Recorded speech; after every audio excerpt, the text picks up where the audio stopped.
श्री राम जय जय रघुवीर जय जय। श्री राम जय जय रघुवीर जय जय। सीतारमण श्री रघुनाथ जय जय। सीतारमण श्री रघुनाथ जय जय। श्री राम जय जय रघुवीर जय जय। श्री राम जय जय रघुवीर जय जय। सीतारमण श्री रघुनाथ जय जय। सीतारमण श्री रघुनाथ जय जय। गोविंद जय जय गोपाल जय जय। गोविंद जय जय गोपाल जय जय। राधा रमण हरि गोविंद जय जय। राधा रमण हरि गोविंद जय जय। राधा रमण हरि गोविंद जय जय। राधा रमण हरि गोविंद जय जय। श्री वृंदावन बिहारी लाल की। नवम स्कंद में प्रवेश करते हैं और श्री परीक्षित जी ने प्रश्न किया, भगवान आपने मनवंतरों का खूब वर्णन किया, अब थोड़ा मेरी इच्छा है, हमने सुना है वैवस्वत मनु जी का वंश बड़ा पवित्र हुआ, तो कृपा करके उनके वंश का वर्णन करिए। सुन करके भगवान श्री सुखदेव जी कहते हैं वैवस्वत मनु जी के वंश का कोई सैकड़ों वर्षों में वर्णन नहीं कर सकता विस्तार से। हाँ, इसलिए मैं संक्षेप में आपको सुना देता हूँ जो मुख्य मुख्य हुए। वंश इनका प्रारंभ कहाँ से? बोले सीधा भगवान नारायण के नाभि से कमल उत्पन्न हुआ, उस कमल पर ब्रह्मा जी उत्पन्न हुए। ब्रह्मा जी के पुत्र हैं मरीचि, मरीच के पुत्र हैं कश्यप, कश्यप के पुत्र हैं भगवान सूर्यदेव विवस्वान। आप लोग थोड़ा शांति बनाए रखें, ध्यान इधर दें, इधर उधर बात करेंगे तो फिर किसी को समझ में नहीं आएगी, क्योंकि अब थोड़ा तेजी से चलेंगे। भगवान कश्यप जी के पुत्र हैं भगवान विवस्वान सूर्य। सूर्य देव के पुत्र हुए वैवस्वत मनु। विवस्वान के पुत्र होने से इनका नाम पड़ा वैवस्वत। इन्हीं को श्राद्ध देव कहते हैं, इन्हीं को वैवस्वत कहते हैं। इनकी पत्नी है श्रद्धा। इनके कोई संतान नहीं थी। एक बार श्री वशिष्ठ जी महाराज को आचार्य बना करके इन्होंने मित्रावरुण का यज्ञ प्रारंभ किया पुत्र के लिए, लेकिन बड़ी विचित्रता तो ये हुई कि यज्ञ हो रहा था, उस समय जो है इनकी पत्नी ने होता के पास जा कर के कहा हमें पुत्र नहीं चाहिए, हमें पुत्री चाहिए। तो होता ने पुत्री का संकल्प कर दिया, और संकल्पात जायते सिद्धि, पुत्री का संकल्प किया तो पुत्री हो गई इनको।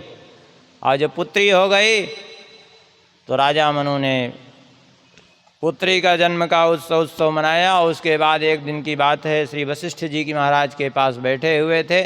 मनु जी ने अचानक श्री वशिष्ठ जी से कहा, एक बात हमको आज तक समझ में नहीं आई, हमें पुत्री है इससे हमें कोई कष्ट नहीं है, प्रसन्नता की बात है, किंतु समस्या तो एक बात की है कि हमने जब पुत्र के लिए यज्ञ किया तो आखिर इतने विद्वान ब्राह्मण रखे थे, फिर कहाँ से त्रुटि हुई जो पुत्र हुआ, पुत्र के बजाय पुत्री हुई, आखिर त्रुटि कहाँ हुई है, ये मैं जानना चाहता हूँ।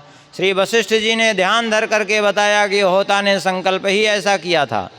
अच्छा, और वो भी तुम्हारी पत्नी के कहने से। मनु जी ने कहा पत्नी के कहने से तो कर दिया, चलो जो कुछ भी हुआ तो हुआ। तो कुछ दिन तो पत्नी की प्रसन्नता है तो कुछ नहीं बोले। इसके बाद एक दिन वशिष्ठ जी ने कहा हम बड़े दुखी हैं, क्योंकि सारी प्रजा हमारी ओर इस आशा से देख रही है कि कोई उत्तराधिकारी होगा राजपद का, और उत्तराधिकारी कोई है नहीं, हम इसीलिए पुत्र की इच्छा थी हमारी। अब पुत्री तो है, विवाह होने के बाद चली जाएगी पराए घर में, उत्तराधिकारी कोई नहीं। वशिष्ठ जी ने कहा कोई बात नहीं, तुमने हमसे पुत्र के यज्ञ के लिए कहा था तो हम इसी पुत्री को ही पुत्र बना देते हैं। तो वशिष्ठ जी ने अपनी सामर्थ्य से उस पुत्री को पुत्र रूप में परिणित कर दिया। यद्यपि भले ही वशिष्ठ जी ने उसको कर दिया, लेकिन देखा जाए तो ये एक तरह से जो है विधि के विधान के विपरीत था, प्रकृति के विरुद्ध कार्य था ये। और एक बात समझ लीजिए, प्रकृति के विरुद्ध कोई भी कार्य यदि होता है तो निश्चित कहीं ना कहीं अनर्थ भी खड़ा होगा बाद में, इसमें कोई संदेह नहीं है। इसलिए प्रकृति के विरुद्ध कोई कार्य नहीं करना चाहिए। और वही हुआ, श्री वशिष्ठ जी ने उस समय जब इसका जन्म हुआ था तो नाम पड़ा था इला। अब बाद में उस बालक को जब इन्होंने पुत्र रूप में परिणित कर दिया तो नाम पड़ गया सुद्युम्न। सुद्युम्न अभी किशोर अवस्था में ही थे। एक दिन घोड़े पर चढ़ करके चले गए, हिमालय की ओर बढ़ते गए और हिमालय पार करके पहुंच गए कहाँ, इलाव्रत वर्ष में जो भगवान शंकर जी के द्वारा स्थापित क्षेत्र था, वहाँ पहुँचते ही फिर से वे स्त्री रूप में परिणित हो गए। और फिर से वो उसी कन्या रूप में परिणित हो गए, फिर से इला बन गए। अब बड़ा इनको संकोच हुआ कि ये मैं फिर से कैसे स्त्री रूप में परिणित हो गया। उतर करके देखा तो वो घोड़ा भी घोड़ी के रूप में परिणित है। जितने सैनिक साथ में थे वो भी स्त्री रूप में परिणित, सारे घोड़े के रूप, घोड़ी के रूप में। समझ गए कि कुछ न कुछ तो यहाँ है जरूर, कि इस भूमि में आने से ऐसा हो गया। लज्जा के मारे लौट करके घर ही नहीं आए और वहीं विचरण कर रहे थे। संयोग से जब उस क्षेत्र को पार करके आगे बढ़े तो देखा चंद्रमा के बुध तपस्या कर रहे, चंद्रमा के पुत्र बुध हैं, तपस्या कर रहे थे। बुध ने देखा तो इनके साथ विवाह कर लिया। दोनों विवाहित होकर के रहने लगे और इला के द्वारा बुध के एक पुत्र का जन्म हुआ, उसी का नाम हुआ पुरुरवा। इला के पुत्र होने से इनका नाम ऐल भी कहते हैं और पुरुरवा भी कहते हैं। और इन्हीं पुरुरवा से चंद्रवंश चला है आगे। बाद में जो है वशिष्ठ जी के पास इन्होंने प्रार्थना पत्र भेजा कि किसी तरह हमारी रक्षा करिए, हम बड़े दुखी हैं, स्त्री रूप में घूम रहे हैं। वशिष्ठ जी ने कहा उस बार तो हम कर दिए थे, लेकिन इस बार शंकर जी का चूंकि श्राप था तो शंकर जी ही संशोधन कर सकते हैं, हम तो कुछ नहीं कर सकते। शंकर जी से जा कर के प्रार्थना की। शंकर जी ने कहा देखो भाई, हमने पार्वती जी की इच्छा से उनका मन रखने के लिए वो श्राप दिया था, तो हम आधा संशोधन कर देते हैं। पार्वती जी को हमने अर्धांग भी अपना समर्पित किया है, इसलिए हम अर्धनारीश्वर हैं, तो अपने हिस्से का आधा हम संशोधन कर देते हैं, आधा पार्वती जी ही कर सकती हैं। तो इसलिए आज से हम नियम लगाते हैं, मानसम पुमान भविता मानसम स्त्री तो गोत्रजा। 1 महीने वे पुरुष रहेंगे, 1 महीने स्त्री। अब पुरुष रूप प्राप्त करके जो है आए तो घर, लेकिन 1 महीने बाद फिर से स्त्री बन जाते। फिर 1 महीना पुरुष रहते तो फिर से एक महीने स्त्री। इसलिए प्रजा इनका सम्मान नहीं करती थी। 3 पुत्र भी हुए, उत्कल गए और विमल। कुछ दिनों तक इन्होंने राज किया, लेकिन उसके बाद जो है इनको बड़ा पश्चाताप होता रहा। फिर इनकी राजधानी थी प्रयागराज, प्रतिष्ठानपुर, झूसी जिसको बोलते हैं वर्तमान में, वो प्रतिष्ठानपुर इनकी राजधानी थी। और ये वहीं छुप करके निवास करते थे, इसलिए इनके नाम से इलाहाबाद क्षेत्र पड़ा था उसका नाम। बाद में लोगों ने इलाहाबाद कर दिया। तो वहीं इनकी राजधानी थी प्रतिष्ठानपुर। बाद में जो है एक दिन ये राज छोड़ करके चले गए और जा करके इन्होंने भगवती पराम्बा पार्वती जी की आराधना की। पार्वती जी की आराधना के प्रभाव से ये फिर से पूर्ण रूप से पुरुषत्व को प्राप्त तो किया, लेकिन लौट करके फिर घर नहीं आए और इन्होंने भगवान की भक्ति करके परम धाम को प्राप्त किया। मनु जी ने 100 वर्ष तक जमुना जी के किनारे कठोर तप करके भगवान को प्रसन्न किया और भगवान को प्रसन्न करके 10 पुत्र प्राप्त किए। 10 पुत्रों में मनु जी के एक पुत्र हुए प्रसद्र। ये गए वशिष्ठ जी के यहाँ शिक्षा ग्रहण करने, गायों की सेवा में नियुक्त थे। एक दिन की बात है, सिंह गौशाला में घुस आया। रात्रि में पानी बरस रहा था, गायें चिल्लाने लगी। इन्होंने अंधेरे में सिंह पर प्रहार किया तो गैया का गला कट गया। तो प्रातःकाल जब इन्होंने देखा तो वन को प्रस्थान किया, जा करके उसका प्रायश्चित्त किया। प्रायश्चित्त करके फिर परम धाम को पधारे। लौट करके आए नहीं, जब इन्होंने गृहस्थाश्रम में ही नहीं प्रवेश किया तो इनकी कोई संतान होने का कोई प्रश्न ही नहीं है, इसलिए इनका कोई वंश नहीं चला। सबसे छोटे पुत्र हुए, कभी उन्होंने गृहस्थाश्रम में प्रवेश नहीं किया, वो विषयों से निष्प्रिय और जाकर के वन में किशोर अवस्था में ही भगवान को प्राप्त करके परम धाम के अधिकारी हो गए। तो मनु जी के जो 10 पुत्र बाद में हुए थे उनमें 2 तो ऐसे ही निकल गए। एक पुत्र हुए करुष, करुष के एक आरुष नामक क्षत्रिय हुए। इनकी कई पीढ़ियों तक इनकी परंपरा भी चली है और इस वंश में भी बड़े बड़े धर्मात्मा मरुद जैसे राजर्षि भी हुए। मनु जी के एक पुत्र हुए सरयाति। सरयाति की एक कन्या मात्र थी, सुकन्या, और सुकन्या बड़ी सुंदरी थी, अभी छोटी सी बालिका थी। ये जा रहे थे अपने सैनिकों के सहित, उसी समय सुकन्या आ गई। सुकन्या ने कहा, पिताजी हमें भी लेते चलिए। पुत्री के प्रेम बस मना नहीं कर पाए और पुत्री को भी उसकी सहेलियों सहित आज्ञा दे दी सेवकों को कि इसको पालकी में बैठा करके ले चलो हमारे साथ। पहुंच गए च्यवन जी के आश्रम में, इनकी सेना रुकी। सुकन्या अभी बालिका ही थी, उसको कुछ बोध नहीं था, 7-8 वर्ष की बालिका। और वो क्रीड़ा करते करते जो है उसने जाकर के देखा एक बांबी, और उस बांबी में 2 ज्योतियां दिखाई पड़ रही थी। कौतूहल बसात उसने कांटे छेद दिए। वो 2 ज्योतियां नहीं, वास्तव में च्यवन जी के नेत्र थे, जो खुले नेत्रों से समाधिस्थ थे। नेत्र फूट गए, समाधि भंग हो गई, हाय हाय की आवाज़ आने लगी। सबके मलमूत्र अवरुद्ध हो गए, उधर में पीड़ा होने लगी सभी सैनिकों के, सरयाति जी के।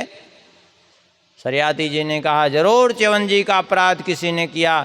तब सुकन्या ने रोते हुए आकर के कहा, मुझसे ही अपराध बना, मैंने 2 ज्योतियों को कंटक से बेधा है और उनसे रक्त बह रहा है। जाकर के सरयाति जी ने च्यवन जी को प्रसन्न किया। च्यवन जी ने कहा, मैं अत्यंत वृद्ध हूँ और तुम्हारी पुत्री ने मेरे नेत्र ही फोड़ डाले, मेरा तो जीवन ही बर्बाद कर डाला। एक तो मैं वृद्ध हो और दूसरे अंधा भी हो गया, मेरा सहारा ही आपने छीन लिया।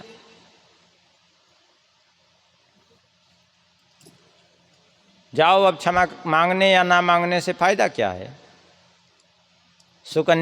ये जब वहाँ से सरयाति चलने लगे तो सुकन्या ने कहा कि मैंने नेत्र फोड़े हैं, इसलिए मैं ही इनके नेत्र बन करके रहूँगी, इनकी सेवा करूँगी।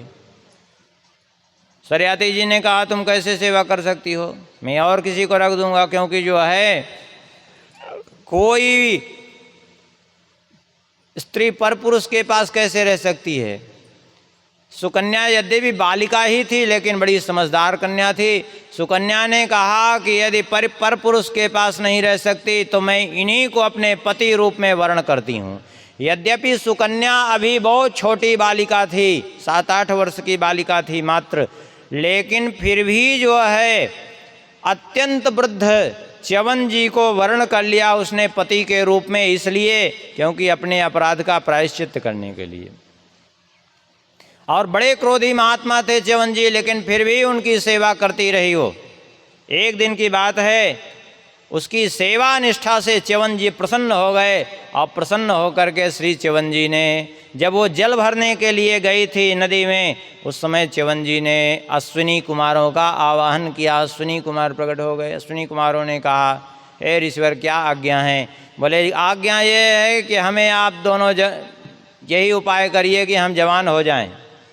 सुन करके अश्विनी कुमारों को आश्चर्य हुआ, आप इतनी वृद्धावस्था में जवान क्यों होना चाहते हैं। अरे ये जवानी तो वो लोग चाहते हैं जिनको संसार सुख भोगना है, ये विषयी लोग चाहते हैं, आप क्यों जवानी चाहते हैं। इन्होंने कहा, हम इसलिए जवानी चाहते हैं कि सुकन्या ने बाल सुलभ चेष्टा बस मेरे नेत्र फोड़े, उसने अपराध किया, उस अपराध के मार्जन हेतु अपने जीवन को उसने दांव पर लगा दिया, मुझे समर्पित कर दिया। जब उसने अपना जीवन मुझे समर्पित कर दिया तो मेरा भी कर्तव्य बनता है, मैं उसको विधवा नहीं होने दूंगा, उसका जीवन नष्ट नहीं होने दूंगा, इसलिए मैं जवान होना चाहता हूँ, उसको सारा सुख प्रदान करूँगा। इन्होंने कहा तो ठीक है, हम आपको जवान अवश्य बना देंगे, लेकिन यदि आप कहें तो थोड़ा सा मैं सुकन्या की परीक्षा ले लूं। बोले ठीक है, तुम्हारी इच्छा है तो ले लो। अश्विनी कुमार वहीं प्रकट हो गए जहाँ पर सुकन्या जल भरने के लिए गई थी, और जा कर के अश्विनी कुमारों ने बड़ी प्रशंसा की इनके रूप की, और कहा तुम यहाँ कैसे रह रही हो? बोले मैं च्यवन जी की सेवा में उनकी मैं पत्नी हूँ। अरे बोले काहे की पत्नी? अभी तुम बालिका से इतनी बड़ी हो गई, बताओ उनकी सेवा क्यों कर रही हो? अरे इतनी बढ़िया युवावस्था तुम क्यों बर्बाद कर रहे हो? देखो हम अश्विनी कुमार हैं, देवताओं के वैद्य हैं, हमें वर्ण कर लो। अरे वो बूढ़े को काहे लिए वर्ण किए बैठी हो? सुन करके फटकार दिया सुकन्या ने, कुछ भी हो मेरे पति हैं, अंधे हो बूढ़े हो उससे कोई लेना देना नहीं, मुझे हैं मेरे पति, मेरे आराध्य हैं वे। इनकी पति भक्ति से प्रसन्न होकर के साथ साथ आए, एक सरोवर में लेकर के प्रवेश किया और इनको तुरंत फिर से युवा बना दिया। जब इनको युवा बना दिया तो बोले अब तुमने मेरा उपकार किया है, तुमको भी हम कुछ देना चाहते हैं, क्या चाहिए? बोले यज्ञ में भाग नहीं मिलता, तो यज्ञ में भाग दिलाने का वचन दे दिया। और सरयाती जी ने जब यज्ञ का प्रारंभ किया तो उस यज्ञ में भाग दिलाने के लिए जब उद्यत हुए तो देवराज इंद्र ने रोका, लेकिन नहीं माने तो देवराज इंद्र मारने के लिए उद्यत हुए तो इन्होंने उनका हाथ स्तंभित कर दिया। अंत में देवराज इंद्र को विवश होकर के अश्विनी कुमारों का यज्ञ भाग स्वीकार करना पड़ा।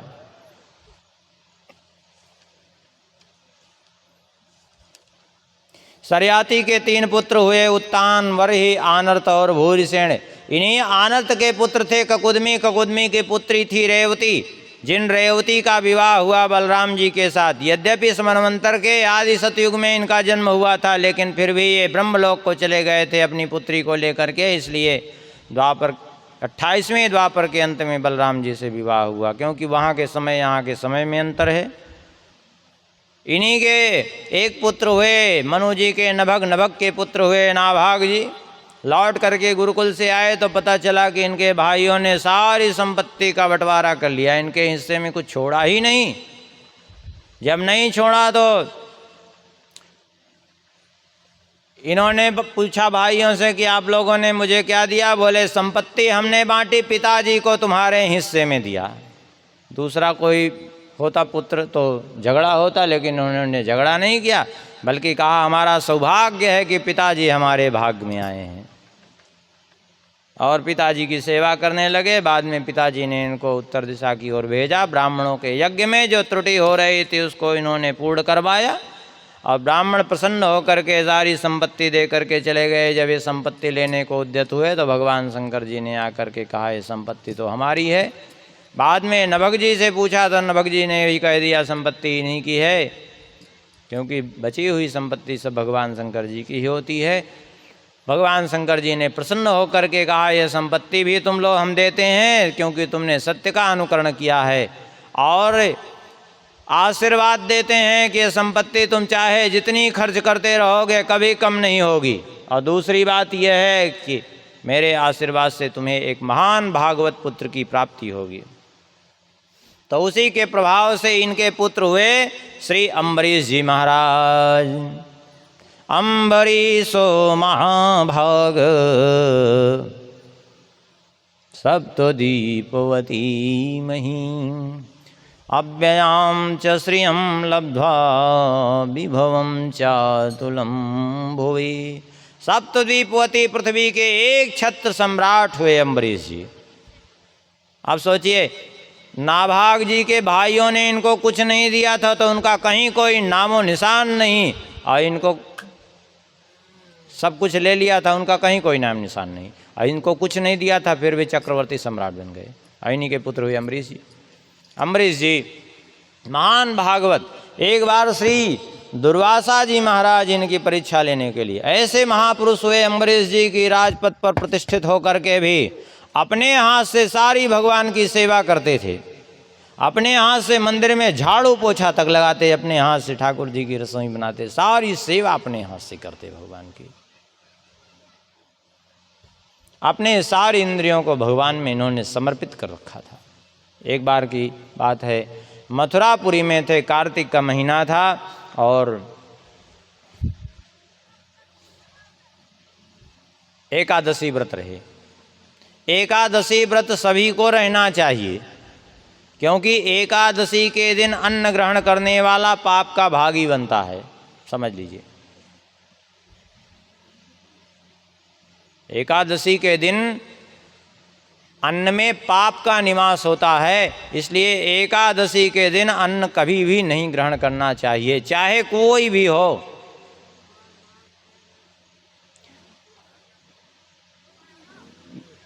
8 वर्ष से कम का बालक, वैसे तो हो सके तो 5 वर्ष से कम का बालक समझिए, नहीं तो बहुत ज़्यादा हो तो 8 वर्ष से कम का बालक, और 85 वर्ष से ऊपर का वृद्ध हो तो उसके लिए विशेष दोष नहीं है, अन्यथा दोष लगता ही है।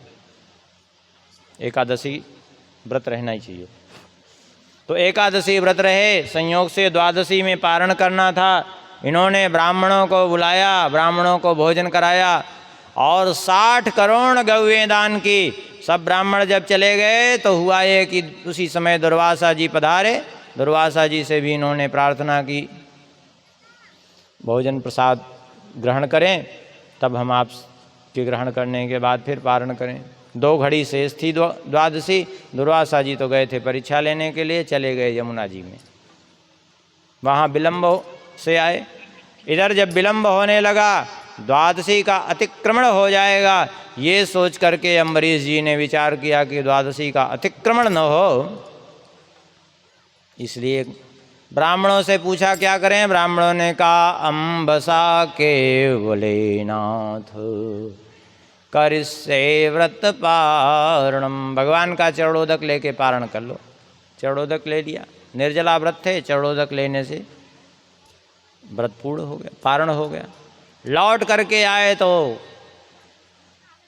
अब कहेंगे क्यों पारण नहीं किया था, भोजन क्यों नहीं किया? अरे भोजन नहीं कर, नहीं, देखिए कुछ ऐसे समय होते हैं जब भोजन नहीं करना चाहिए, इसको ध्यान रख लीजिए सब लोग। कब कब भोजन नहीं, अन्न नहीं ग्रहण करना चाहिए? रवीन्द्रग्रासे हरिजन्म काले कन्या प्रदाने द्विज भोजने चा प्राण प्रयाणे हरिवासरे चा यदन्न भोजी नरकम व्रजेत। रवीन्द्रग्रासे अर्थात सूर्य ग्रहण और चंद्र ग्रहण जब लगता है तो सूर्य ग्रहण से 12 घंटे पूर्व और चंद्र ग्रहण से 9 घंटे पूर्व सूतक काल प्रारंभ होता है। तो जब से सूतक काल लग जाए, ग्रहण का मोक्ष जब तक न हो जाए, तब तक अन्न ग्रहण नहीं करना चाहिए। रवीन्द्रग्रासे। दूसरा हरि जन्म काले, भगवान के जन्मदिन पर, रामनवमी, जन्माष्टमी, और हो सके तो नृसिंह चतुर्दशी, वामन द्वादशी भी रहे। यदि न रह सके तो रामनवमी, जन्माष्टमी तो अवश्य ही रहे व्रत, उस दिन तो अन्न ग्रहण ही न करे। महाशिवरात्रि को भी अन्न ग्रहण नहीं करना चाहिए। और कन्या प्रदाने, जिस दिन कन्यादान देना हो उस दिन भी अन्न ग्रहण नहीं करना चाहिए। यदि विशेष आवश्यकता है तो फलाहार रह करके उस दिन जो है बिता लीजिए, लेकिन अन्न ग्रहण न करिए। यद्यपि अब तो कन्यादान की परंपरा ही समाप्त हो गई। आप कहेंगे कन्यादान परंपरा, हाँ, कन्यादान कब तक माना जाता है? 8 वर्षा तो गौरी, 9 वर्षा तो रोहिणी, 10 वर्षा तो कन्या पश्चात श्री रजस्वला। 8 वर्ष की 9 वर्ष की 10 वर्ष तक की बालिका कन्या कहलाती है। उसके बाद फिर जब वो अपवित्र अवस्था को प्राप्त होने लगे तो वो कन्या रही नहीं जाती, न तो उसके दान का कोई फल प्राप्त होता है।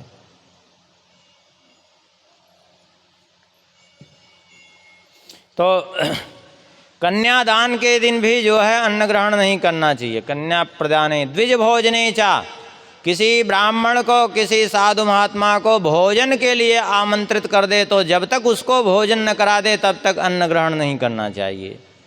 और प्राण प्रयाणे हरिवासरे चा, किसी की मृत्यु हो जाए तो उसका संस्कार जब तक न हो तब तक अन्न ग्रहण नहीं करना चाहिए। वैसे तो मृत्यु होने पर प्रयास करना चाहिए कि जल्दी से जल्दी उसका संस्कार हो जाए, रखना नहीं चाहिए अधिक समय तक। लेकिन कदाचित यदि किसी कारणवशात रखना पड़ा 1 आध दिन, तो उस समय फलाहार करके रह जाइए, दुग्ध पी करके, फल ले करके, लेकिन अन्न ग्रहण मत करिए। और हरिवासरे माने एकादशी के दिन भी अन्न ग्रहण नहीं करना चाहिए। इन दिनों में अन्न ग्रहण करने वाला यदन्न भोजी नरकम व्रजेत, नरकगामी होता है, ये पक्की बात समझ लीजिए। इसलिए इन दिनों में अन्न नहीं ग्रहण करना चाहिए। हो सके तो ऐसे रह जाए, नहीं तो फल आदि ग्रहण करके, फलाहार करके रह जाए, लेकिन अन्न ग्रहण वर्जित है। तो इसलिए इन्होंने अन्न ग्रहण नहीं किया था। लौट करके आए दुर्वासा जी, और दुर्वासा जी ने कहा क्यों तुम्हारा व्रत भंग हो गया? बोले नहीं, व्रत भंग तो नहीं हुआ, क्योंकि हमने पारण किया।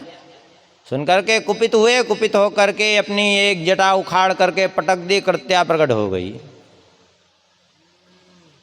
अब कृत्या जब प्रकट हो गई तो इनकी ओर बढ़ी तो सुदर्शन जी प्रकट हुए। सुदर्शन जी ने कृत्या को नष्ट किया और दुर्वासा जी के पीछे पड़े। दुर्वासा जी सारी त्रिलोकी में भागते फिरे, ब्रह्मा जी के पास गए। ब्रह्मा जी ने कहा हम रक्षा नहीं कर सकते। शंकर जी ने कह दिया हम रक्षा नहीं कर सकते।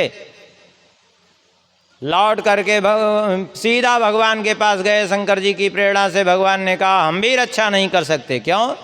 आपका ही सुदर्शन, आप क्यों रक्षा नहीं कर सकते? बोले अहम भक्त पराधीनो यस्वतंत्र इव द्विज साधु विरग्रस्त हृदयो भक्तैर्भक्त जन प्रिया।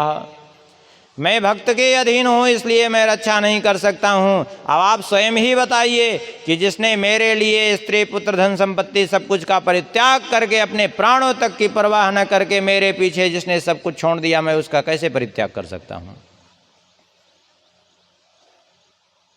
संतजन मेरे हृदय हैं, मैं उनका हृदय हूँ, क्योंकि मेरे अतिरिक्त जो किसी को नहीं जानते, मैं भी उनके अतिरिक्त किसी को नहीं जानता हूँ। उपाय अवश्य बता सकता हूँ कि अम्बरीश जी के पास चले जाइए, वहीं रक्षा हो जाएगी। दुर्वासा जी भाग करके पहुँचे, चरणों में गिरना चाहते थे। अम्बरीश जी ने उठा करके उनको स्वयं चरणों में प्रणाम किया। दुर्वासा जी तो दिव्यलोक में गए थे, इसलिए वहाँ के समय यहाँ के समय में अंतर था। 1 वर्ष पृथ्वी लोक पे बीत गए थे। अम्बरीश जी उसी अवस्था में अभी हाथ जोड़े खड़े थे दुर्वासा जी की प्रतीक्षा करते हुए। लौट करके दुर्वासा जी आए हैं, उनको भोजन करा करके, उनसे आज्ञा लेकर के तभी भोजन ग्रहण किया। सुदर्शन जी पीछे पड़े थे। सुदर्शन जी शांत नहीं हो रहे थे। इन्होंने जब ये कहा कि यदि मेरी ब्राह्मणों के प्रति भक्ति हो, यदि ब्राह्मणों को मैंने अपने आराध्य के रूप में देखा है और भगवान यदि मुझ पर प्रसन्न है, तो हे सुदर्शन जी आप शांत हो जाइए। तब जाके सुदर्शन जी शांत हुए। अम्बरीश जी के विरूप, केतुमान और शंभु, ये 3 पुत्र हुए। इनका भी वंश बड़ा पवित्र हुआ। आगे जो है कहते हैं मनु जी के एक बार नासिका से एक बालक का प्रादुर्भाव हुआ, इन्हीं का नाम हुआ इक्ष्वाकु। इसी इक्ष्वाकु वंश में भी बड़े बड़े धर्मात्मा हुए। इक्ष्वाकु के 3 पुत्र थे, विकुक्षी, निमि और दंड। विकुक्षी को इन्होंने अयोध्या का राज्य प्रदान किया। निमि ने जा करके वैजयंत नगर बसाया, जिसको वर्तमान में जनकपुर कहते हैं, मिथिला कहते हैं। इसका नाम था वैजयंत नगर। और राजा निमि के नाम से ही इसका नाम निमिपाल नगर पड़ा था। निमिपाल से अभ्रंश के रूप में बाद में नेपाल कहने लगे लोग, जिसको नेपाल कहते हैं। वास्तव में नेपाल नहीं, इसका नाम निमिपाल नगर था। कितने ऐसे स्थानों का नाम बदल गया पता ही नहीं चलता। आज ऐसी स्थिति खड़ी हो गई है, सब बदल गए नाम धीरे धीरे करके। इसका नाम पहले वैजयंत नगर था। लेकिन राजा निमि जो है यज्ञ करना चाहते थे। वशिष्ठ जी से इन्होंने कहा, वशिष्ठ जी ने कहा अभी तो देवराज इंद्र का यज्ञ कराना है, हम लौट करके आएंगे तब कराएंगे। बोले ठीक है। चले गए। लेकिन इनको ऐसे दुस्वप्न दिख रहे थे कि जीवन काल अंत समय समझ में आ रहा था। तो इन्होंने गौतम जी को आचार्य बना करके यज्ञ प्रारंभ कर दिया। लौट करके वशिष्ठ जी जब आए तो वशिष्ठ जी ने इनको बुलाया, तो डर के मारे समीप ही नहीं जा रहे थे। तो वशिष्ठ जी ने कुपित होकर श्राप दे दिया, अरे मूर्ख, तो मेरे सन्मुख भी नहीं आ रहा है, इतना अभिमान तुझे अपने ऊपर हो गया है, जा, इस शरीर पर तुझे इतना अभिमान, जा, तेरा ये शरीर छूट जाए। तो इन्होंने भी श्राप दिया वशिष्ठ जी को भी कि तुम्हारा भी शरीर छूट जाए। दोनों ने एक दूसरे को श्राप दिया। परिणाम ये हुआ दोनों का शरीर छूट गया। राजा निमि का यज्ञ पूर्ण हुआ तो राजा निमि के यज्ञ में देवता प्रकट हुए। उन्होंने कहा कि जो है क्या चाहिए। ब्राह्मणों ने कहा राजा निमि को जीवित कर दीजिए, लेकिन राजा निमि ने कहा हम फिर से जीवन नहीं चाहते। तो देवताओं ने कहा ब्राह्मणों की बात हम झूठी भी नहीं कर सकते, इसलिए आज से सबके पलकों में निवास होगा आपका। और वशिष्ठ जी ब्रह्मा जी के पास जाकर के बोले मैं आप ही का पुत्र कहलाना चाहता हूँ। ब्रह्मा जी ने कहा ठीक है, तो मित्रावरुण के पुत्र के रूप में प्रकट तो हो गए घड़े से, लेकिन फिर भी तुम मेरे ही पुत्र कहलाओगे। तो फिर से अगस्त जी के साथ घड़े से प्रकट तो हुए, लेकिन अगस्त जी तो कुंभज कहलाए, लेकिन ये कुंभज नहीं, ये ब्रह्मपुत्र ही कहलाते रहे। इस प्रकार से राजा निमि और ये जो है विकुक्षी के वंश में भी बड़े बड़े धर्मात्मा राजा हुए। मानधाता योनासु के पुत्र हुए, और ये मानधाता ने रावण का अत्याचार काफ़ी समय तक शांत रखा। इन्हीं के पुत्र में राजा सगर हुए, और सगर के पुत्रों ने 60,000 पुत्रों ने में अश्वमेध यज्ञ का घोड़ा जब इंद्र ने चुराया था, तो घोड़ा ढूंढने के कारण पृथ्वी को खोदना प्रारंभ किया, और ऐसा खुदाई की कि पूरा समुद्र तैयार कर दिया। समुद्र के किनारे किनारे ही खोदा। समुद्र तो प्रियव्रत जी के रथ के पहिए से था, लेकिन उस समुद्र का ऐसा जो ऊटपटांग ढंग से विस्तार हुआ, ये टेढ़ा मेढ़ा जो हुआ, पृथ्वी का जो टेढ़ा मेढ़ा स्वरूप हुआ, ये सब सगर के पुत्रों ने कर डाला। 60,000 पुत्रों ने खोद खोद करके, पृथ्वी चित्कार कर उठी। उस समय भाग करके ब्रह्मा जी के पास गई, रक्षा करिए हमारी, ये सब नष्ट किए दे रहे हैं हमको। ब्रह्मा जी ने कहा चिंता मत करो, भगवान कपिल तुम्हारी रक्षा करेंगे, क्योंकि कपिल भगवान पृथ्वी पर ही विद्यमान हैं। और वही हुआ, ये कपिल भगवान के पास पहुँचे, और कपिल भगवान को जा कर के इन्होंने घोड़ा पीछे देखा तो चोर चोर कह करके चिल्लाए। कपिल भगवान की समाधि भंग हुई, उनकी दृष्टि पड़ते ही सब के सब भस्म हो गए, राख बन गए ढेर। भगीरथ जी की अरे इनके पुत्र जो सगर के दूसरे पुत्र थे असमंजस, उनके पुत्र अंशुमान गए, घोड़ा ढूंढ करके ले आए, और कपिल भगवान को प्रसन्न करके उनसे उपाय पूछा, तो गंगा जी का उपाय बताया कि गंगा जी उद्धार कर सकती हैं।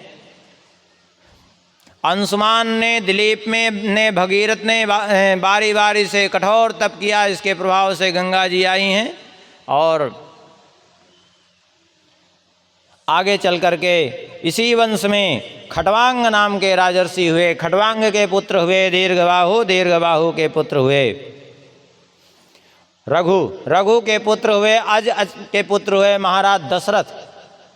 दशरथ जी के 4 पुत्रों के रूप में साक्षात भगवान आए। तस्यापि भगवानी साक्षात ब्रह्ममयो हरि हंसांसेन चतुर्धागात् पुत्रत्वं प्रार्थिता सुरैः। 4 पुत्रों के रूप में भगवान आए। राम लक्ष्मण भरत शत्रुघ्न इति संज्ञा, राम लक्ष्मण भरत शत्रुघ्न के रूप में। बोलिए भक्तवत्सल भगवान की, श्री राम जी महाराज की। श्री राम जी का अवतरण हुआ।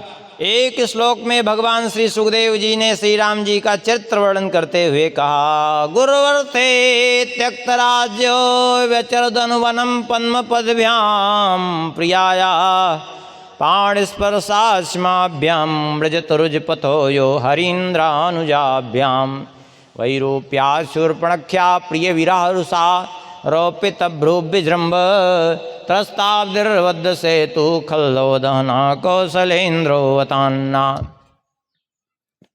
श्री राम जय जय राम।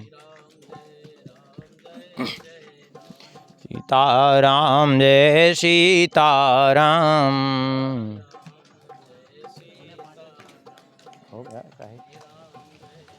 सीताराम जय सीताराम।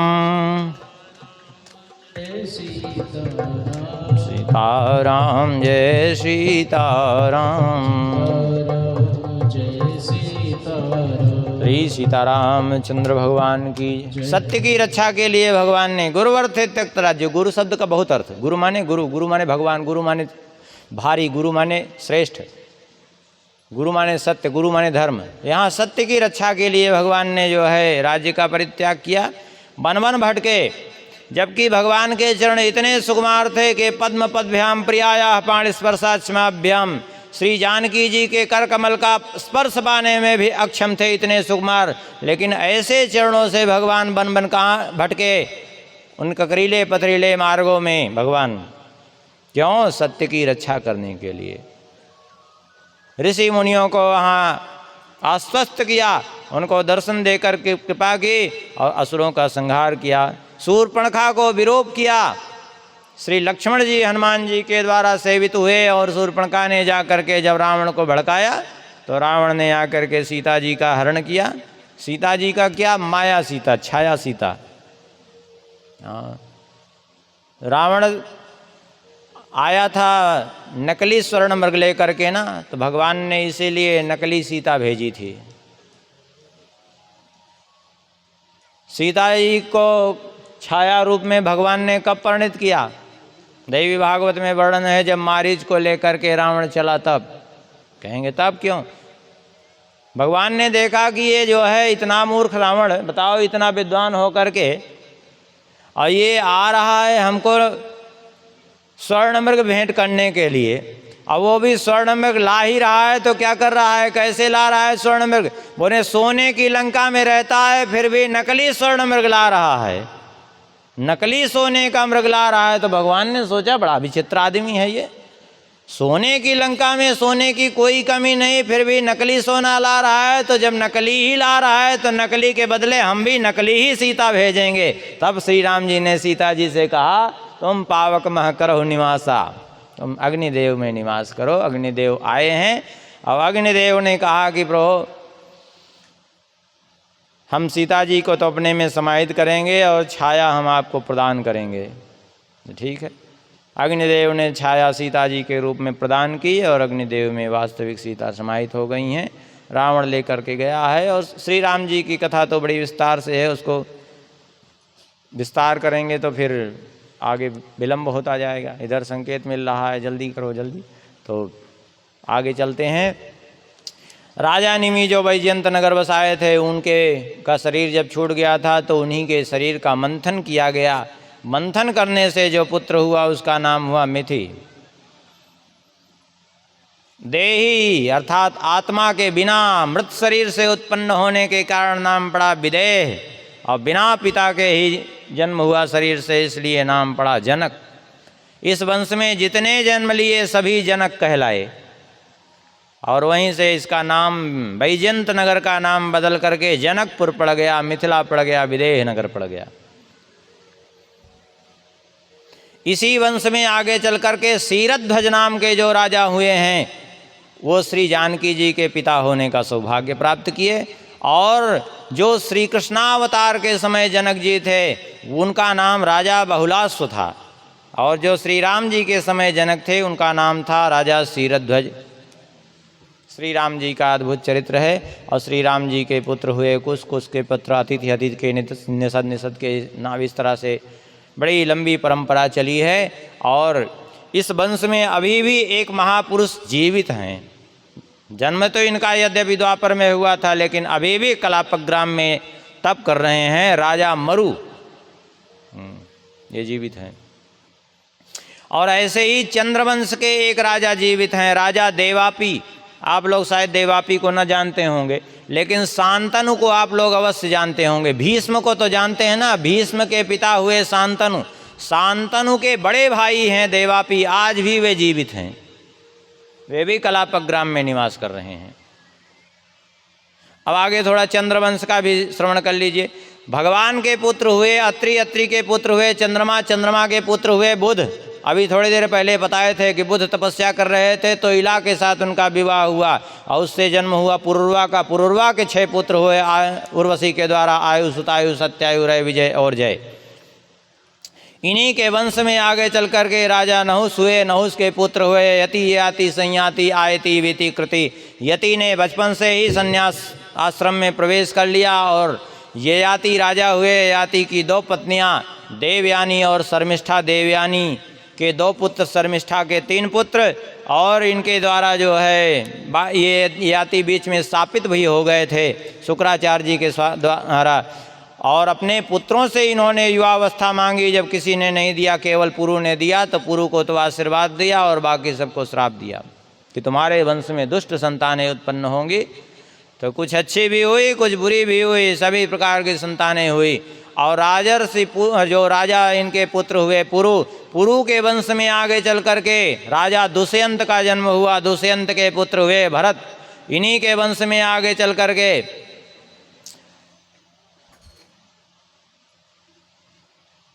राजा प्रतीप का जन्म हुआ। प्रतीप के पुत्र हुए देवापी, शांतनु और बाल्हिक, 3 पुत्र। देवापी कलापक ग्राम में तप कर रहे हैं। शांतनु के पुत्र हुए देवव्रत, जिनको भीष्म कहा गया, और बाल्हिक भी महाभारत काल तक जीवित रहे। महाभारत युद्ध में वे भी वीर गति को प्राप्त हुए, और भीष्म भी वीर गति को प्राप्त हुए। भीष्म ने तो आजीवन ब्रह्मचर्य व्रत पालन किया, और शांतनु के दूसरे पुत्र विचित्र वीर्य और चित्रांगत तो मारे गए। विचित्र वीर्य के 2 पुत्र हुए, धृतराष्ट्र और पांडु। धृतराष्ट्र के 100 पुत्र और पांडु के 5 पुत्र। सभी जानते हैं पांडव और कौरव ये पुरु के वंश में हुए, और इनके पूर्वज भरत जी थे, इसलिए इनको भारत कहा गया। भारत मान यदा यदा हि धर्मस्य ग्लानिर्भवति भारत। और इन्हीं पांडवों के वंश में परीक्षित जी का भी जन्म हुआ। ऐसे ही अन्य जो इनके पुत्र थे याति के, उनके वंश भी चले हैं। उन्हीं में जो यदु थे, यदु के वंश में कई पीढ़ियों बाद जो है सूरसेन नाम के राजा हुए। सूरसेन के कई पुत्र हुए। उन सूरसेन के पुत्रों में सबसे ज्येष्ठ पुत्र थे श्री वसुदेव जी। इनके पुत्रों में वसुदेव, देवभाग, देवश्रवग, आनक, संजय, श्यामक, कंक, समीक, वत्सक, वृक, ये सब पुत्र थे। और 5 पुत्रियां भी थी सूरसेन की, कुंती, सुतदेवा, सुतकीर्ति, सुतस्रवा और राजाधिदेवी। इनमें जो वसुदेव जी थे, वसुदेव जी की कई पत्नियां थी, पौरवी, रोहिणी, भद्रा, मदिरा, रोचना, इला और देवकी आदि बहुत सी पत्नियां थी इनकी। उनमें जो है रोहिणी के गर्भ से वसुदेव जी के द्वारा बलराम, गज, सारण, दुर्मद, विपुल, ध्रुवकृत आदि पुत्र हुए। पौरवी के 12 पुत्र हुए, भद्र, सुभद्र, भद्रवाह, दुर्मद, भद्र आदि। और नंद, उपनंद, कतक, सूर आदि ये सब मदिरा नाम की पत्नी के पुत्र हुए। और कौशल्या के एक पुत्र हुआ केसी। और रोचना नाम की पत्नी से हस्त हेमांगद का जन्म हुआ। और धृतदेवा से विपृष्ठ नाम का पुत्र हुआ। शांति देवा से श्रम, प्रतिश्रुत आदि कई पुत्र हुए। और देवरक्षिता के गर्भ से गदा आदि 9 पुत्रों का जन्म हुआ। उपदेवा से 10 पुत्र हुए। और देवकी से 8 पुत्र हुए, कीर्तिमान, सेन, भद्रसेन, ऋजु, संवर्धन, भद्र, शेषावतार बलराम जी और 8वें श्री कृष्ण। ये 8 पुत्र देवकी जी के गर्भ से हुए। और अंत में 2 श्लोकों में पूरा चरित्र सुना दिया श्री कृष्ण का। और जातो गतः पितृगृहात् ब्रज में धितार्थो हत्वा रिपून् सुत शतानि कृतोरुदारः उत्पाद्यते सुपुरुषा क्रतुभिः समीजे आत्मानमात्मनिगमं प्रथयंजनेषु। कहते हैं भगवान का मथुरा में अवतरण हुआ और वहाँ रुके नहीं, ब्रजमंडल में गए। वहाँ जा कर के बहुत से दुष्टों का संहार किया। और पृथ्वी का जो भार था, पृथ्व्या सवै गुरुभरम क्षपयन कुरूणाम अंतः समुत्तकलना युद्ध भूपचम्बा। पृथ्वी का भार कुछ स्वयं उतारा, कुछ कौरव पांडवों को आपस में लड़ा करके बहुत सा पृथ्वी का भार भगवान ने हल्का कर दिया। और फिर अंतः समुत्तकलना युद्ध भूपचम्बा, स्वयं आपस की कला से अपने भी यदुवंशियों का विनाश करवा करके और उसके बाद उद्धव जी को उपदेश दे करके अपने परम धाम को चले गए। यहाँ तक कह करके भगवान श्री सुखदेव जी शांत हो गए। नवम स्कंद की कथा यहीं संपन्न हो गई। थोड़ा सा 1 मिनट मात्र भगवान नाम संकीर्तन कर लें, फिर 10वें स्कंद में प्रवेश करके भगवान का जन्मोत्सव मनाएंगे। श्री कृष्ण गोविंद हरे मुरारे, कृष्ण गोविंद हरे मुरारी, हे नाथ नारायण वासुदेव, हे नाथ नारायण वासुदेवा। श्री कृष्ण गोविंद हरे मुरारे, श्री कृष्ण गोविंद हरे मुरारी, हे नाथ नारायण वासुदेव, हे नाथ नारायण वासुदेवा। हे नाथ नारायण वासुदेव, हे नाथ नारायण वासुदेवा। हे नाथ नारायण वासुदेव। हे नाथ नारायण वासुदेवा। श्री बालकृष्ण भगवान की।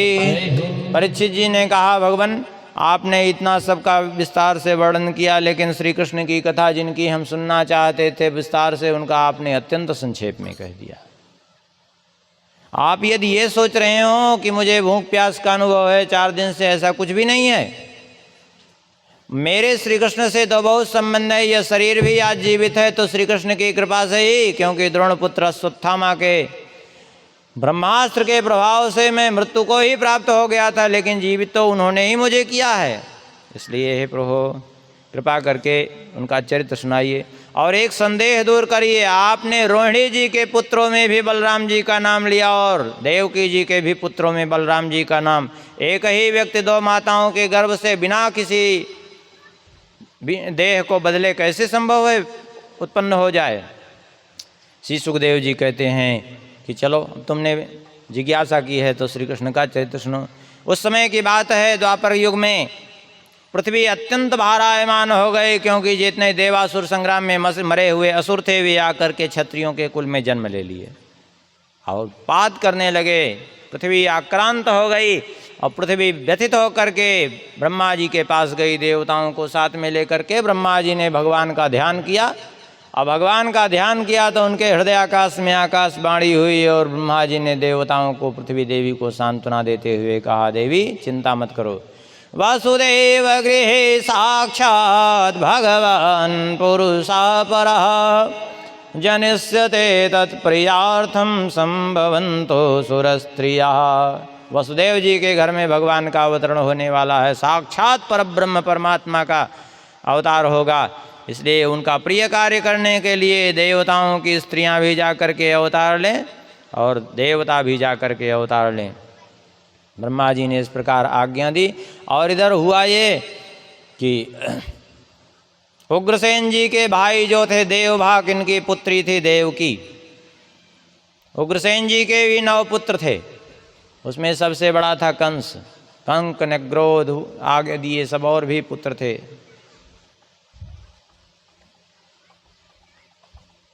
अब तो ये जो है संयोग से देवकी का विवाह हो रहा था वसुदेव जी के साथ। उस समय कंस ने खूब जोर शोर से विवाह में भाग लिया और इतना ही नहीं, अपने को लोक में अच्छा सिद्ध करने की चेष्टा से स्वयं रथ में सारथी बन करके देवकी वसुदेव जी को बैठा करके पहुंचाने के लिए चला।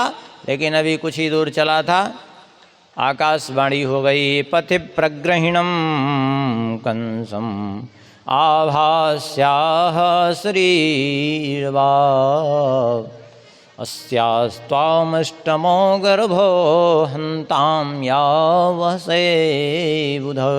अरे मूर्ख, जिसे तू इतने प्रेम से पहुंचाने जा रहा है ना, उसी का 8वां गर्भ तेरा काल होगा। इतना सुनते ही म्यान से तलवार खींच ली, ओ मैं जीवित ही नहीं छोड़ूंगा, 8वां गर्भ उत्पन्न कैसे होगा। देवकी जी के बाल पकड़ करके मारने के लिए जैसे ही उद्यत हुआ, वसुदेव जी ने पकड़ लिया। कहो क्या कर रहे हो, अरे लज्जा नहीं आती? एक तो स्त्री वध वैसे ही पाप है, उस पर भी तुम्हारी बहन, और भाई अभी विवाह की मंगल बेला, तुम्हें लज्जा नहीं आती ऐसा कुकृत्य करते हुए? अरे बोले लज्जा की कौन कहे, यहाँ तो हमारा काल उत्पन्न होने वाला है। वसुदेव जी ने कहा ये तुम्हारा भ्रम है, काल मनुष्य का उसी समय उत्पन्न हो जाता है जिस समय उसका जन्म होता है, क्योंकि जन्म के समय ही निर्धारित हो जाता है कि इसकी मृत्यु भी होनी है और कहाँ किसके द्वारा होनी है वो भी निर्धारित है। तो उसको कोई कैसे रोक सकता है? बहुत समझाया वसुदेव जी ने, लेकिन किसी भी प्रकार से बात जब नहीं मानी तो वसुदेव जी ने कहा कि ठीक है, इससे तो भय नहीं है, इसके पुत्रों से भय है। बोले हाँ, तो फिर ठीक है, मैं वचन देता हूँ तुम्हें, इससे भय नहीं है तो इसके पुत्रों को मैं समर्पित करूँगा तुम्हें।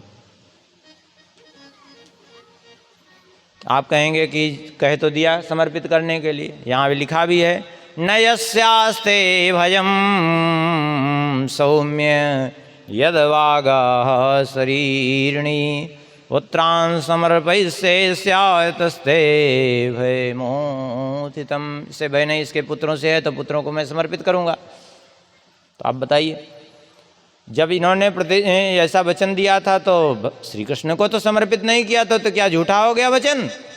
नहीं, झूठा नहीं हुआ वचन। आप कहेंगे कैसे झूठा नहीं हुआ? एक तो जन्म लेने वाले बच्चों को कहा भगवान का जन्म नहीं होता, दूसरी बात यहीं स्पष्ट है, वसुदेव जी कह रहे हैं नयस्यास्ते भयम सौम्य यदवागा शरीरणी। जिस प्रकार से आकाशवाणी ने कहा है उसके कारण आकाशवाणी से यही प्रतीत होता है कि आपको इससे भय नहीं है। बोले नहीं, फिर भय किससे है? बोले पुत्रों से। तो वसुदेव जी ने कहा ठीक है, पुत्रान् समर्पयिष्ये, मैं इसके पुत्रों को तुम्हें समर्पित करूंगा, लेकिन नयतस्ते भय मुत्थितम, जिससे आपको भय है उसको नहीं, अर्थात उसके अतिरिक्त सभी पुत्रों को समर्पित करूंगा। ये अर्थ निकल आया। अब जब ये अर्थ निकल आया तो वाणी कहाँ झूठी हुई? यद्यपि ये अर्थ समझा ही नहीं वसुदेव उस समय कंस ने, ना तो वसुदेव जी का ऐसा कोई प्रयोजन था, लेकिन भगवान ने अपने ढंग से अर्थ निकाल करके उनकी वाणी भी असत्य नहीं होने दी और वहाँ से चले भी गए। आखिर एक एक करके पुत्र हुए और सारे पुत्रों को ये मारता गया। 7वें के रूप में श्री बलराम जी महाराज पधारे। भगवान ने योग माया को आज्ञा दी कि तुम जा करके बलराम जी को हमारे शेष जी गर्भ में जो विराजमान है, रोहिणी के गर्भ में, नंद बाबा के यहाँ रोहिणी विद्यमान है, उनको उनके गर्भ में स्थापित करो। इसीलिए जो है देवकी जी के गर्भ में पहले आए थे और अंत में रोहिणी जी के गर्भ में माया ने पहुँचाया कर्षण क्रिया करके, इसलिए जो है दोनों के ही पुत्र कहलाए। भगवान गर्भ में आए हैं, देवताओं ने आकर के स्तुति की और समय उपस्थित हुआ। भाद्रपद महीना है, कृष्ण पक्ष है, अष्टमी तिथि है, अर्धरात्रि का समय है, बुधवार का दिन है, सारे ग्रह नक्षत्र सौम्य हैं, शीतल मंद सुगंध वायु बह रही है, कमल खिल गए अर्धरात्रि को भी। उसी समय निशीथे तम उद्भूते जायमाने जनार्दनी देवक्याम देवरूपिण्याम विष्णु सर्ववासया। भगवान जो सबके अंतर हृदय में है, भगवान प्रकट हो गए। कैसे प्रकट हुए? बोले अद्भुत बालक के रूप में। अद्भुत क्यों हैं? क्योंकि बालक जन्म लेते ही रोते हैं, रो नहीं रहे हैं, कमल दल के समान बड़े बड़े नेत्रों से देख रहे हैं। और क्यों अद्भुत हैं? बोले बालक 2 भुजा वाले होते हैं बालक रूप में, ये चतुर्भुज स्वरूप में और किशोर अवस्था में प्रकट होकर के आए हैं। बालक के पास कुछ नहीं रहता है, शंख चक्र गदा पद्म धारण किए हुए हैं। बालक के शरीर पर एक वस्त्र भी नहीं रहता, ये पीताम्बर धारण किए हुए हैं, गले में कौस्तुभ माला शोभित हो रही है, इसलिए सब प्रकार से अद्भुत हैं। अपनी कृपा भरी दृष्टि से दर्शन देते हुए भगवान ने देवकी वसुदेव जी को दर्शन दिया। दोनों ने स्तुति की भगवान की। भगवान ने कहा आपने मेरी आराधना की थी पहले स्वयंभू मनवंतर में, उस समय जब आपने आराधना की और मुझे पुत्र रूप में मेरे समान पुत्र मांगा था, तो मेरे समान तो कोई था नहीं, इसलिए मैं पुत्र बन करके आया और मेरा नाम हुआ प्रश्निगर्भ। जब आप प्रश्नि सुतपा और उनकी पत्नी प्रश्नी उस रूप में थे तब। और फिर दूसरे जन्म में आप कश्यप और अदिति के रूप में थे, तो मैं वामन बन करके आया आपके पुत्र के रूप में। देखिए भगवान कितने उदार हैं, एक बार पुत्र मांगा तो 3 बार बन करके आए, और तीसरे बार कहते हैं आप वसुदेव देवकी के रूप में आए हैं, तो मैं कृष्णावतार लेकर के आया हूँ। अब चिंता मत करो कंस की, कंस से घबराने की कोई ज़रूरत नहीं, लेकिन अभी फ़िलहाल मुझे लीला करनी है, इसलिए मुझे जो है यहाँ से नंद बाबा के यहाँ पहुँचा दो। यशोदा जी के बगल में कन्या है, उस कन्या को, कोई साधारण कन्या नहीं, मेरी योग माया है, तुम चिंता मत करो, कंस कुछ नहीं बिगाड़ पाएगा उसका। ला करके समर्पित कर दो कंस को और मुझे वहीं लिटा देना। कह करके भगवान बालक रूप हो गए, लेकिन रोए नहीं तुरंत। इधर भगवान जैसे ही इधर प्रकट हुए थे, भगवान के प्रकट होने के तुरंत बाद योग माया ने जन्म लिया, और जैसे ही योग माया ने जन्म लिया था वैसे ही तुरंत जो है सारे प्रहरी, सारे रक्षक सब सो गए थे गहरी निद्रा में योग माया के प्रभाव से।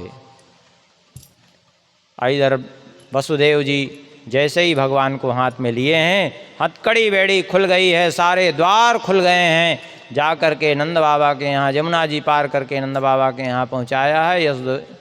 यशोदा जी के बगल में कन्या को देख करके कन्या लेकर के आए हैं, कन्या समर्पित कर दिया है। इधर जो है भगवान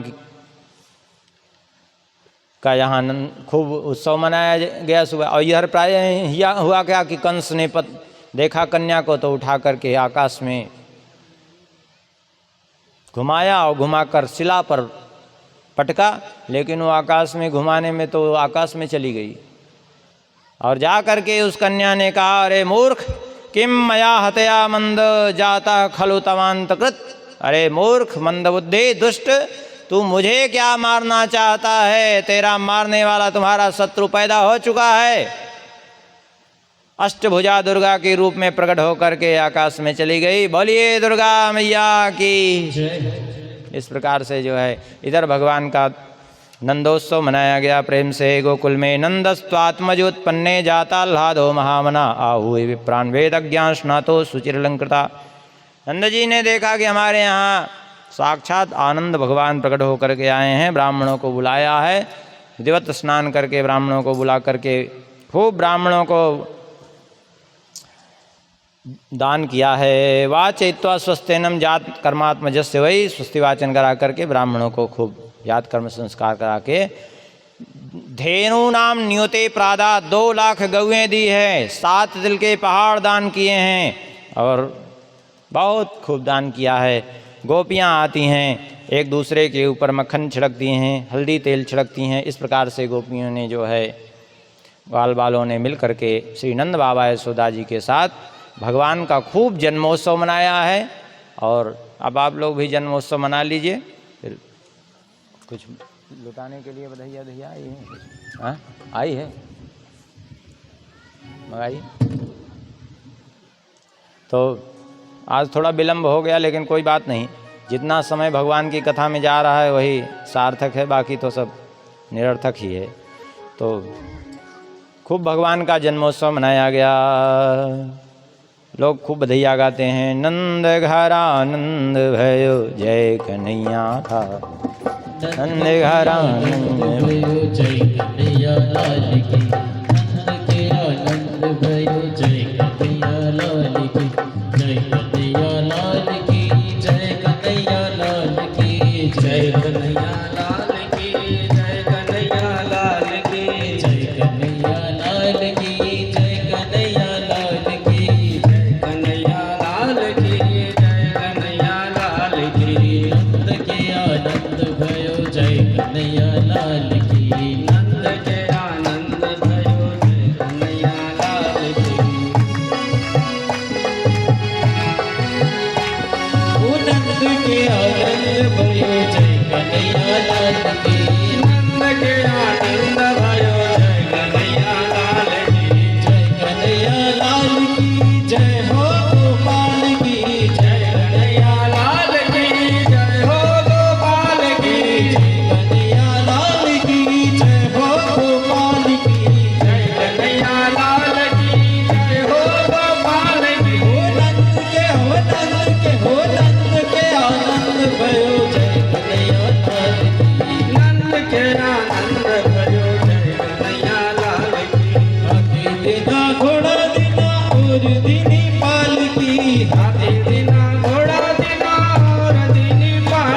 की हाथी दीना घोड़ा दीना और दीनी पालकी हाथी दीना घोड़ा दीना और दीनी पालकी ओ नंद के ओ नंद के ओ नंद के आनंद भयो जय कन्हैया लाल की नंद के आनंद भयो जय कन्हैया लाल की